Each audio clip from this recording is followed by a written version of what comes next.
I'm Trent Dilks, host of Veterans of the North podcast. In the episode you're about to listen to, we had the amazing opportunity to interview a 103-year-old World War II veteran. During the course of the interview, you may hear some terminology and phrases used that you will find offensive. We have made the decision at Veterans of the North to leave those in unedited, as they are part of the World War II veteran's experience and show a broader sense of his entire story. Please use your own discretion in whether you choose to listen to the upcoming episode or not, as you hear the experiences of a 103 World War II veteran. I hope you enjoy this episode.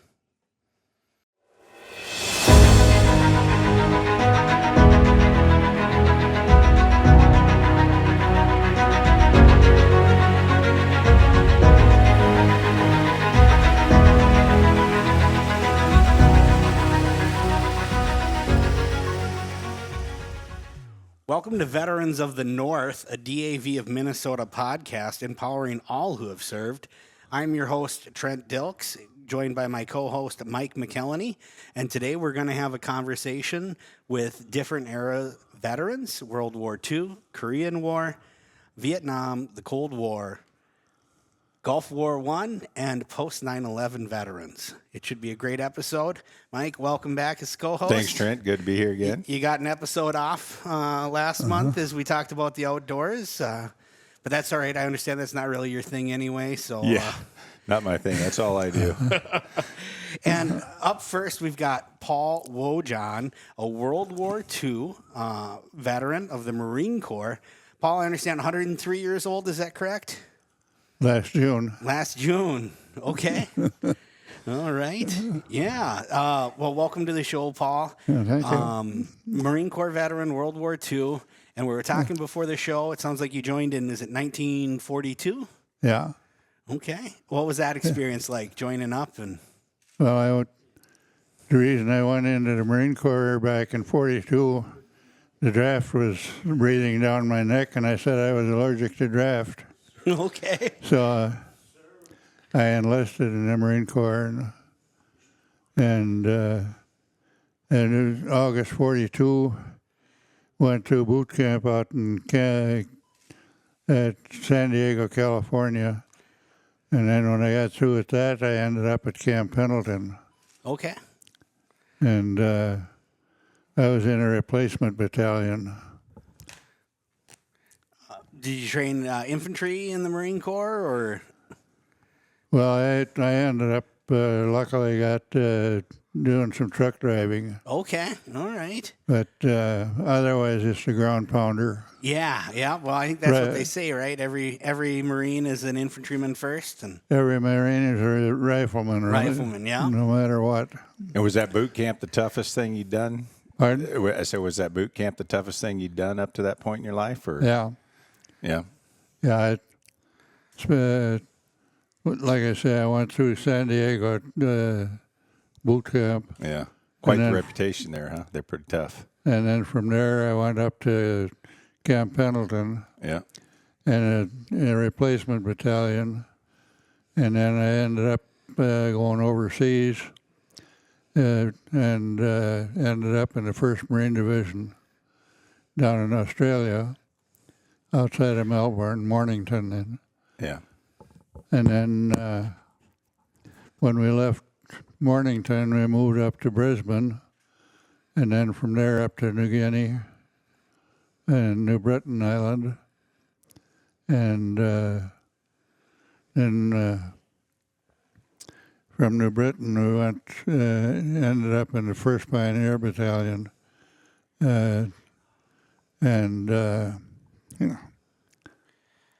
so while you're in Australia, you're doing some additional training. Is that what's going on? Yeah. Now, do they keep you guys busy, or was there a little time? I was in during the Iraq and Afghanistan war, and when you got troops maybe getting a little bored, sometimes we were known to cause a little trouble. None of that happened in Australia. Nobody got bored and caused any. No, I didn't have any problem with that. Okay, all right. In fact, Australia was good duty. Yeah. Good.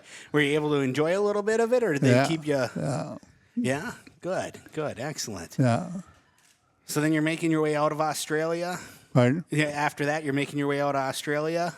Do you end up on some ships or? Yeah, we ended up at Brisbane, and then from there we went to. When I went from Brisbane, Australia, to Cape Gloucester, Okay. and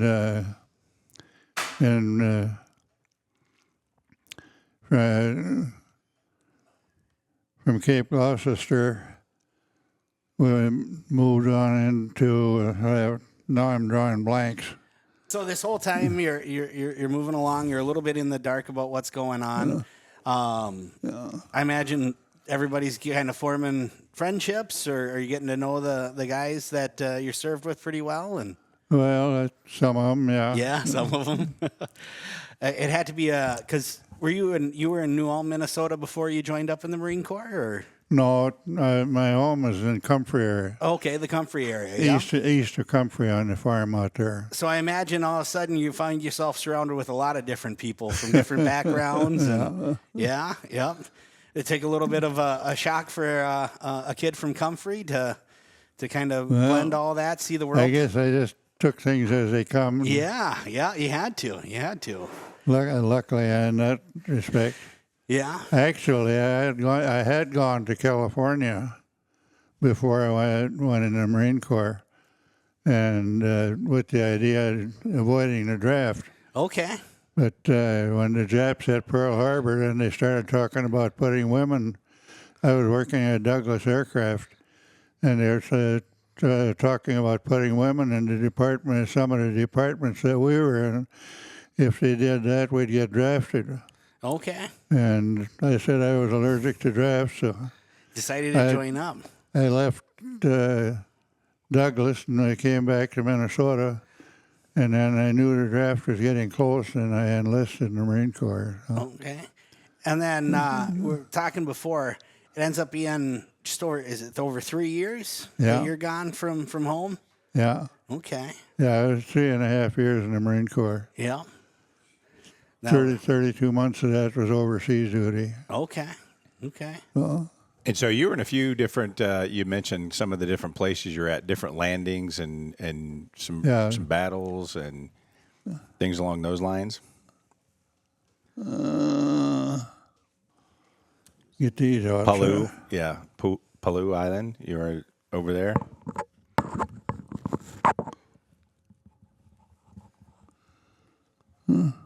P-A-L. Palau, yeah, I was in the Palau. Okay. Peleliu was actually the one that we were on. Okay. And how big was your group that you went in with? Was it did divisions land there, or Pardon? how big was how big was the organization that landed there? Was it Well, it was a battalion. battalion? Yeah. I'm drawing blanks for some reason or other. No, that's all right.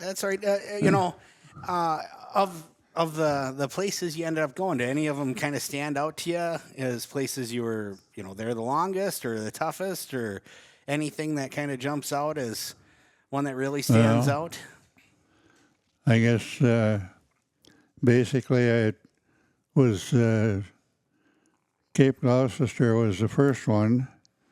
Then we went into Peleliu in the Palau group, and then from there we went back to the States, and then ended up on Okinawa. Okay. Now, how'd you get news towards the end of the war there? I mean, were you aware of the bombing, or did you just get... Actually, Peleliu was the worst one that we went into. It was only 2.5 miles wide and 5.5 miles long. Oh, wow. And actually, when we went in there, our company commander told us how many Japs were on that island and the size of the island and how many Marines were going in there. He says, there isn't room for all of us. You guys decide who stays. Yeah. That was our orders. Yeah. Got a little crowded on there. Yeah. So we just the Japs either moved out or got killed. That's what it amounted to. Yeah, yeah. Tough landing. Yeah. Yeah. Yeah, actually, it was the smallest island that we landed on, but it was one of the toughest ones. Yeah. Yeah. How long, you remember how long you were there before victory was declared? No, we moved from there back on up the line. And then, like I said, Okinawa was the last one I went on. Mm-hmm. And it was a much bigger operation. But luckily on that one, I happened to get into truck driving. So the supplies I had on the truck didn't need right away, so I didn't go in ashore until the third day on Okinawa. Okay. And I and another guy, we both had the same trucks. He was from California, and Earl Olden was his name. Anyway, he wanted to get ashore. We were on board the ship, and he wanted to get ashore, and I said, what the hell you want to get on the damn rock? Mud pile or someplace. I said, we got 3 square meals a day and a good bunk to sleep in. Yeah. And you want to get ashore? And we finally, when we did go to get ashore, it happened that that landing, it was fairly open, so we just drove in and had no problem right away. Okay. About the third day before the shit hit the fan. Oh. And then it did hit. Yeah. Yeah. Got a little hairy there? Yeah. Yeah. But from then on, of course, it just kept getting worse until things started slowing down. Okay.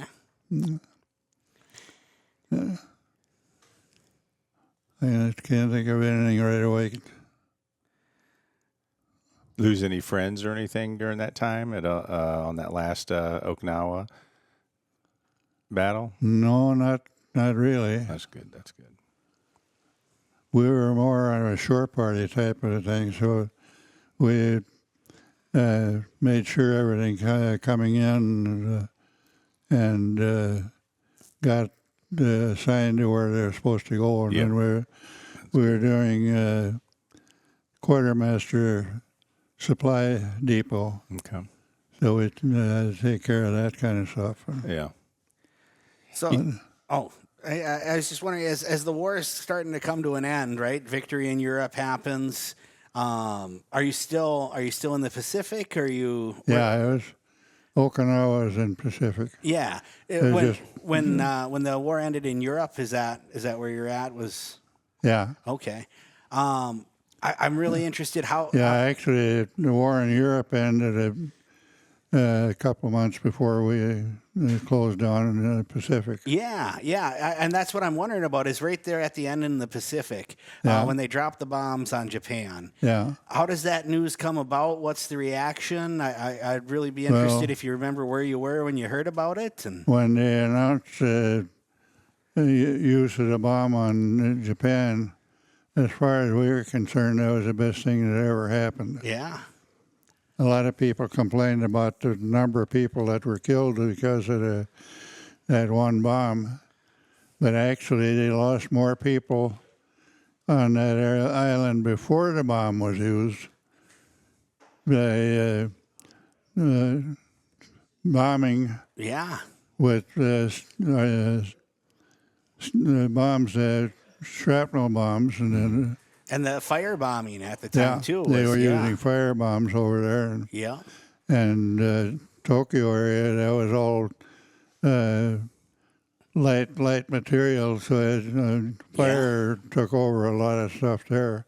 There were more people lost by the fires in Okinawa or in Japan than was lost by the atomic bomb over there. And I had heard estimates, a student of history, of that there were estimates that it could have been up to 1 million casualties if they had to invade the homeland, to invade Japan proper. Yeah, so. we expected if we went into Japan proper that maybe as much as half of us would never survive. Yeah.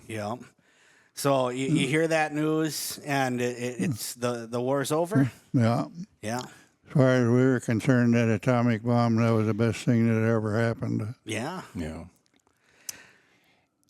And the war's over. What's we've seen, read some history. Obviously, seen a lot of aftermath. Just the rejuvenation of the war being over. I mean, what were your thoughts at that time? Were you just kind of done, and now I'm gonna go make a life? What were you kind of thinking at that time? I guess we didn't plan that far ahead. Yeah. Thankful that it was done. Yeah. What's it like landing back in the States? 32 months overseas. What's it? Yeah, we landed on the East Coast by San Diego, and then ended up at Camp Pendleton until we got discharged. Okay. And then there you are, you've seen the world, and it's back to Comfrey, Minnesota. Yeah. Was that a tough transition back in, or no? Were you ready for the quiet of Comfrey? I think we were glad to get out of it. Yeah. The only difference was we were out on the California coast, and it came home in a snowstorm. Really? Yeah. My kid brother was in Navy down, and he was in Texas, Fort Worth, Texas. And I knew I couldn't get home in time for Christmas, so I went down where he was. And then he got leave, and both of us came home for New Year's. Oh, very nice. That's good. We came home in a snowstorm. Yeah.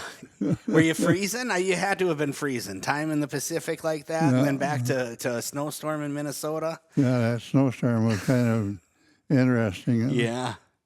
So let me ask you this. One of the things that's expanded a lot in our generation since your time is all these different veteran services. What were they like back then, as far as anything out there for veterans, the VFWs and the American Legion posts, things like that? Were you aware of those, involved in any of that?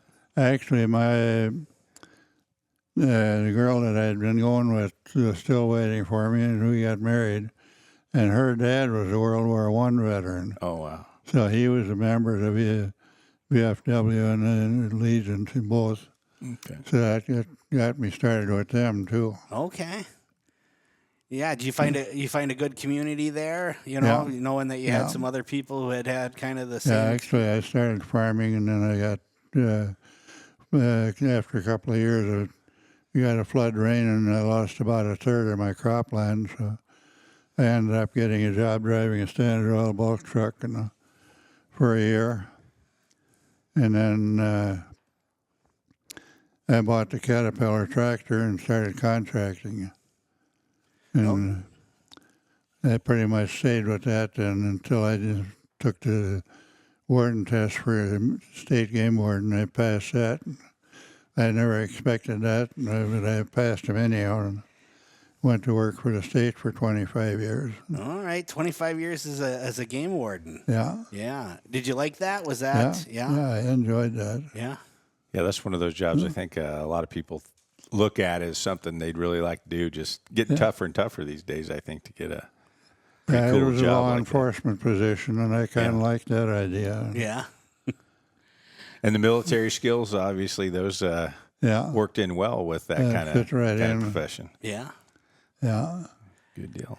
So I'm wondering, as a game warden, and as you come across the next generation of veterans, right? You start to see guys who come home to the VF, the American Legion, or out in the field as game warden from Korea and Vietnam. Did you feel a connection with them? Were you able to find a way to relate, or? I guess you just take it for granted.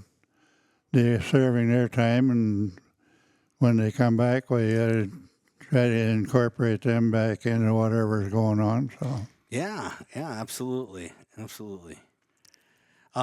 know, as you look at your time of service and then a lifetime of service and as a game warden and working for the state, is there, you know, anything from the service that kind of stuck with you that helped you as you moved through from farming to game warden? Anything you learned in service or?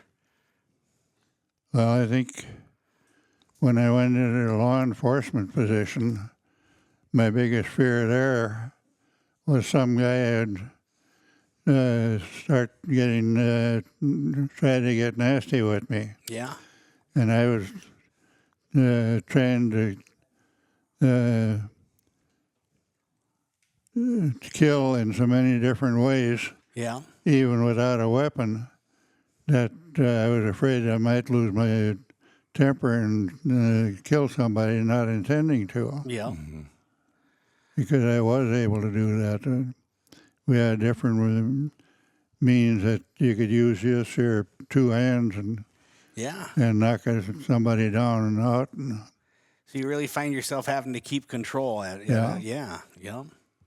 Yeah, you can hit a guy on the nose in a certain way and drive this part of your nose toward the brain. Yeah. The other one you can hit the esophagus and shut off the wind. Yeah. And we were just trained to do that. And the second instinct is what I would call it. Yeah. It does. I guess we're about to run out of time, but I think the last question I'd like to ask is for the younger veterans. You have any? It doesn't have to be about service or anything. Any advice for veterans who came back from Iraq, Afghanistan? Any words of wisdom for them as they move forward in life and find their next steps? I guess all you can do is if you come out of the service and end up back in your home territory, try to adjust yourself to the changes and get yourself situated in whatever kind of profession you're planning on doing. Do the best you can. Yeah, do the That's best all you you can. can. Good advice. Absolutely. I have no complaints. That's good. Yeah, I saw you. We were talking before the show. You're still out fishing. You're 103 years old. You're climbing in and out of boats, enjoying life, huh? Yeah.